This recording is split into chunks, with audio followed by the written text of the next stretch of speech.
नमस्कार साथियों, आप सभी का एक बार फिर से स्वागत है कोसी स्टडी यूट्यूब चैनल पर आने के लिए। दोस्तों, आज की इस वीडियो में बात करेंगे, यदि आप बिहार डीएलएड प्रशिक्षण सत्र 2021 से 23 में नामांकन लेना चाहते हैं तो इसके लिए क्या पूरा प्रक्रिया है और कैसे आप सभी को एडमिशन मिल पाएगा, इसके संबंध में इस वीडियो में हम डिटेल से चर्चा करने वाले हैं। साथ ही आपके द्वारा ढेर सारे क्वेश्चन पूछे गए हैं जिसका जवाब भी इसी वीडियो में मिल जाएगी। अगर इसके अलावे भी और कोई क्वेरीज रह जाती है तो कमेंट बॉक्स में डाल दीजिएगा, उस पर हम कोशिश करेंगे अलग से वीडियो ला दे। तो वीडियो को लास्ट तक जरूर देखिएगा और ध्यान से जरूर देखिएगा, स्किप मत कीजिएगा। तो सबसे पहले बात कर लेते हैं, बिहार के डीएलएड कॉलेजों में अगर आपको नामांकन लेना है तो दो तरीके से एडमिशन होता है, प्राइवेट कॉलेज में अलग तरीके से और गवर्नमेंट कॉलेज में अलग तरीके से। अगर आपको प्राइवेट कॉलेज में एडमिशन लेना है तो आप कॉलेज जाइए, जो भी नज़दीकी कॉलेज है वहाँ पर आप कॉलेज से बात कीजिए, जो भी कॉलेज फ़ी होगा फ़ी जमा कीजिए और जो आपका डॉक्यूमेंट्स है वो डॉक्यूमेंट्स जमा कीजिए, आपका एडमिशन हो जाएगा। गवर्नमेंट कॉलेज में एडमिशन लेने के लिए आपको ऑनलाइन आवेदन करना होगा। ऑनलाइन आवेदन करने के बाद आपके मैट्रिक और इंटर में प्राप्त अंक के आधार पर मेधा सूची तैयार की जाएगी और जितना आपका मेधा सूची में मार्क अच्छा होगा, परसेंटेज अच्छा होगा, उतना चांस है कि आपको गवर्नमेंट कॉलेज में एडमिशन मिल पाएगा।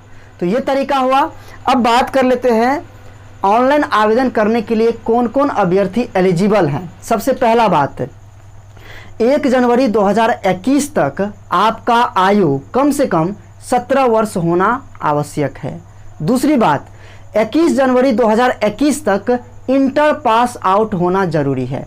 अगर आप इंटर पास आउट 2021 में हुए हैं मार्च में तो आप एलिजिबल नहीं हैं।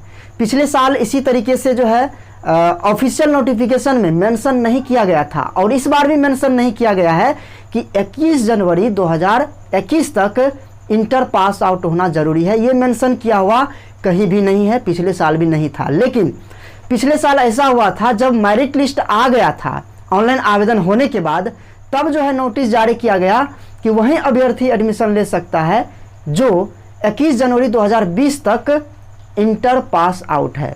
तो वही तरीका इस बार लागू होगा और इस बार भी मेंशन नहीं किया गया है। तो आप सभी जो है इसके लिए सतर्क रहिए।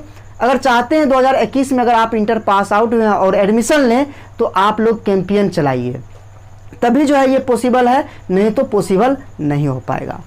तो 17 वर्ष होना जरूरी है 1 जनवरी 2021 तक और 21 जनवरी 2021 तक आपका इंटर पास आउट होना जरूरी है।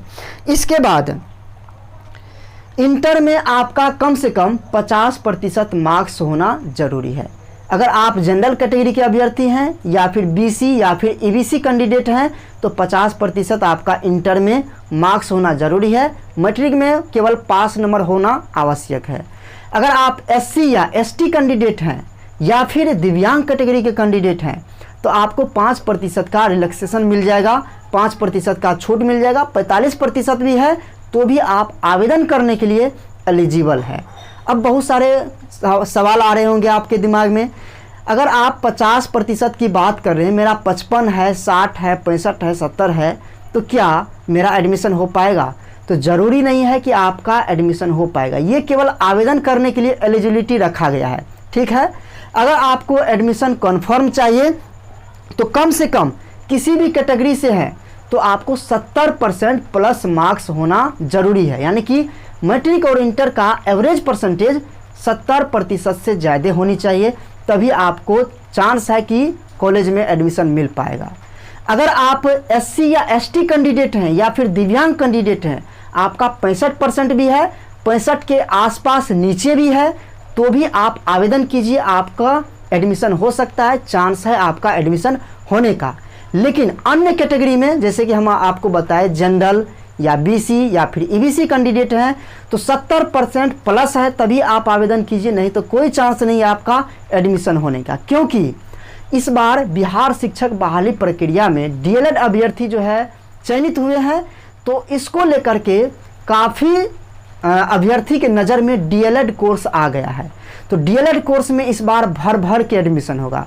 प्राइवेट कॉलेज में भी जल्दी सीट फुल हो जाएगा और गवर्नमेंट कॉलेज में सीबीएसई बोर्ड के स्टूडेंट तो आएंगे ही आएंगे। और इस बार सीबीएसई बोर्ड के स्टूडेंट को बहुत अच्छा परसेंटेज मिला है 2020 में भी और 2021 में भी। तो 21 वाला तो एलिजिबल होगा नहीं, 20 वाला एलिजिबल होंगे। तो इस तरीके से काफ़ी संख्या में आवेदन आएगा और आपका अगर कम परसेंटेज है तो चांस नहीं है कि आपका एडमिशन हो पाए। आगे हम बात कर लेंगे नेक्स्ट वीडियो में कि कहाँ कहाँ पर पिछले साल कितना कट ऑफ गया था, वो हम आगे चर्चा करेंगे। किस तरह से मेरिट लिस्ट बनता है वो भी हम आपको इसी वीडियो में बता देंगे। तो ये आपका हो गया कि 70% से कम है तो आप पैसा बर्बाद मत कीजिए, प्राइवेट कॉलेज में बात कर लीजिए और एडमिशन कन्फर्म करा लीजिए। या फिर आवेदन करना चाहते हैं तो आवेदन कीजिए, लेकिन प्राइवेट कॉलेज को संपर्क में ज़रूर रखिए। अगर इधर एडमिशन नहीं होता है तो आप प्राइवेट कॉलेज में ले लीजिएगा। और इस बात को ध्यान में रखिए, बिहार शिक्षक बहाली को लेकर सभी की नज़र में डीएलएड कोर्स आ गया है, तो काफ़ी संख्या में इस बार डीएलएड कोर्स में नामांकन लिए जाएंगे विद्यार्थियों द्वारा। तो इस बात को आप मत भूलिए, क्योंकि बहुत सारे अभ्यर्थी सोचते हैं कि भाई ग्रेजुएशन करेंगे तो 3 साल का समय लगेगा, उसके बाद हम बीएड करेंगे तब जो है बहाली निकलेगी, तभी जो है हम टीटी पास करेंगे तो हम जो है चयनित हो पाएंगे। लेकिन डीएलएड कोर्स इसलिए करते हैं कि इंटर पास आउट होने के बाद डीएलएड कर लेते हैं तो एलिजिबल तो हो जाएंगे कम से कम, बाद में बीएड करते रहेंगे, बीएससी करते रहेंगे। तो जिसको जल्दी नौकरी लेना है, ग्रेजुएशन नहीं है किए हुए, तो आप जो है ऐसे अभ्यर्थी क्या करते हैं, डीएलएड में एडमिशन लेते हैं। तो ये बातें हो गई। अब बात कर लेते हैं कि ऑनलाइन आवेदन करने के लिए आपके पास क्या क्या डॉक्यूमेंट्स होने चाहिए। तो नॉर्मल डॉक्यूमेंट्स आपको लगेगा, सबसे पहले तो आपका पर्सनल डिटेल जो भी है, पर्सनल इन्फॉर्मेशन आपको भरना होगा। इसके बाद मैट्रिक और इंटर का मार्क्स डिटेल आपको भरना होगा, कॉलेज का नाम, स्कूल का नाम भरना होगा। इसके बाद जाति, आवासीय और आय करेंट वाला आपको बनवा लेना है। जाति, आवासीय और आय 1 साल के अंदर वाला होना चाहिए और उसी को आपको सबमिट करना है, क्योंकि ये आपको सबमिट करना होगा आवेदन करते समय। तो ध्यान में रखिएगा, आगे हम बता देंगे नेक्स्ट वीडियो में कि कैसे आप सभी को घर बैठे अपने मोबाइल से जाति, आवासीय और आय ऑनलाइन आवेदन करना है। इसके बाद आपका आधार कार्ड और एक कलर फोटो आपको लगेगा ऑनलाइन आवेदन करते समय। अब जो है बहुत सारे अभ्यर्थी द्वारा इस तरह का क्वेश्चन पूछे जा रहे हैं कि भाई हम 2020 में इंटर पास आउट हुए थे, पिछले साल तो मेरा एडमिशन नहीं हो पाया और हम क्या किए, ग्रेजुएशन में तब तक एडमिशन ले लिए हैं, अब इस बार हम डीएलएड में नामांकन लेना चाहते हैं तो कैसे लेंगे। तो देखिए, डीएलएड और ग्रेजुएशन दोनों आपका रेगुलर कोर्स है, क्योंकि अभी आप एडमिशन ले रखे हैं तो रेगुलर कोर्स से एडमिशन लिए होंगे। तो आपको डीएलएड में एडमिशन लेना है तो ग्रेजुएशन से नामांकन कटवाना होगा, वहाँ से आपको सीएलसी माइग्रेशन मिल जाएगा, तभी आपको डीएलएड में एडमिशन मिल पाएगा। लेकिन तभी आप ग्रेजुएशन से नामांकन रद्द करवाइएगा जब आपको डीएलएड में एडमिशन लेना है, चाहे प्राइवेट कॉलेज में हो या फिर गवर्नमेंट कॉलेज में हो, ठीक ना। तो अगर आप गवर्नमेंट कॉलेज में एडमिशन के लिए इंतजार कर रहे हैं तो मेधा सूची आने तक आपको नामांकन रद्द नहीं करवाना है, इस बात को ध्यान में रखिएगा। हाँ, अगर आपको एडमिशन लेना ही है, चाहे प्राइवेट में हो या गवर्नमेंट में हो, तो आप रेगुलर से डीएलएड कर लीजिए, प्राइवेट से या गवर्नमेंट से, और इग्नू से या डिस्टेंस से आप जो है ग्रेजुएशन कर लीजिएगा। इग्नू और डिस्टेंस में थोड़ा सा डिफरेंस है, दोनों समान है। ऐसा मत कहिएगा कि इग्नू और डिस्टेंस आप बोल रहे हैं तो क्या दोनों अलग अलग है, तो हाँ, थोड़ा सा इसमें डिफरेंस ज़रूर है, पता कीजिएगा गहराई से, अगर आपको इसके बारे में कोई बता पाए तो आगे हम चर्चा करेंगे कभी मौका मिलेगा तो डिस्टेंस से या इग्नू से आप ग्रेजुएशन कर लीजिए, रेगुलर से डीएलएड कर लीजिए, कोई दिक्कत नहीं होगा, दोनों डिग्री वैलिड होगा और दोनों कोर्स आपका एक साथ हो जाएगा, ये आपको बेनिफिट मिलेगा। तो ये सारी चीज़ें हम चर्चा कर लिए। अब बात कर लेते हैं कि मेरिट लिस्ट कैसे बनती है। तो सबसे पहले समझ लीजिए, हम आपको फिर से बता रहे हैं, अगर आपका 70% से नीचे है एवरेज परसेंटेज, अगर आप बीसी या ईबीसी या फिर जनरल कैंडिडेट हैं, तो आपको हम कहेंगे कि 99% चांस है कि आपका एडमिशन नहीं हो पाएगा।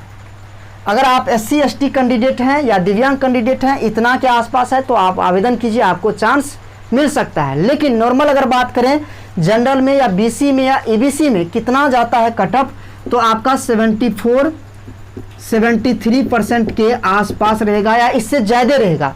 इससे कम आपको नहीं मिलेगा, क्योंकि इस बार काफ़ी संख्या में डीएलएड में नामांकन के लिए आवेदन लिया जाएगा, क्योंकि बिहार शिक्षक बहाली प्रक्रिया में डीएलएड वाले अभ्यर्थी सिक्योर मतलब कि सुरक्षित हैं, 1 to 5 में जाएंगे ही और 6 to 8 में जाएंगे ही। तो इसलिए जो है डीएलएड का स्कोप इस बार और ज़्यादा बढ़ जाएगा। तो ये बातें समझ में आ गई।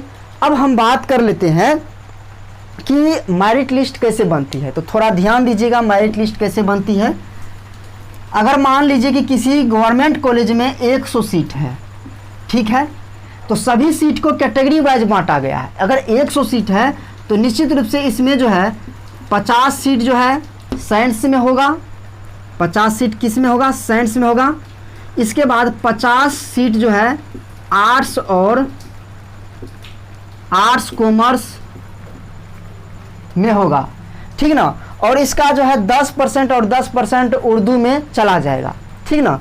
तो इस तरीके से जो है कहें तो सीट बांटा जाता है। तो 50% आपका इसमें, 50% में साइंस आर्ट्स रहेगा और उर्दू में से 36 आरक्षण मिली हुई है 10%। तो इसी में से जो है वो सीटें भी कट जाएगी और फ्रीडम फाइटर के जो स्टूडेंट होंगे उनके लिए भी सीट इसी में से आरक्षित होगा। तो अगर बात करें, अगर किसी कॉलेज में 200 सीट है, 100 नहीं 200 सीटें हैं, तो निश्चित रूप से 100 सीट जो है साइंस में आ जाएगा, ठीक ना। 100 सीट तब किस में, साइंस में आ जाएगा और 100 सीट में जो है ये सारे आ जाएंगे। तो अगर हम बात करें कि ईबीसी में 18% आरक्षण मिला हुआ है, ईबीसी में कितना मिला है, 18% आरक्षण। तो या तो 18 सीट होगा या इससे कम सीट होगा, ठीक ना। फ्रीडम फाइटर सब भी जो आएगा वो सब भी इसी में से सीट निकाला जाता है। तो ध्यान रखिएगा, कभी कभी तो इसमें से कम ही रहेगा या फिर इससे ज़्यादा नहीं हो सकता है। अगर मान लीजिए कि किसी कॉलेज में 18 सीट है ईबीसी में और आपका क्रमांक जो है मेरिट लिस्ट में 180 बनता है, अगर आपके ऊपर तक 18 स्टूडेंट अगर आपके कैटेगरी में है तो समझिए कि आपका नामांकन नहीं होगा।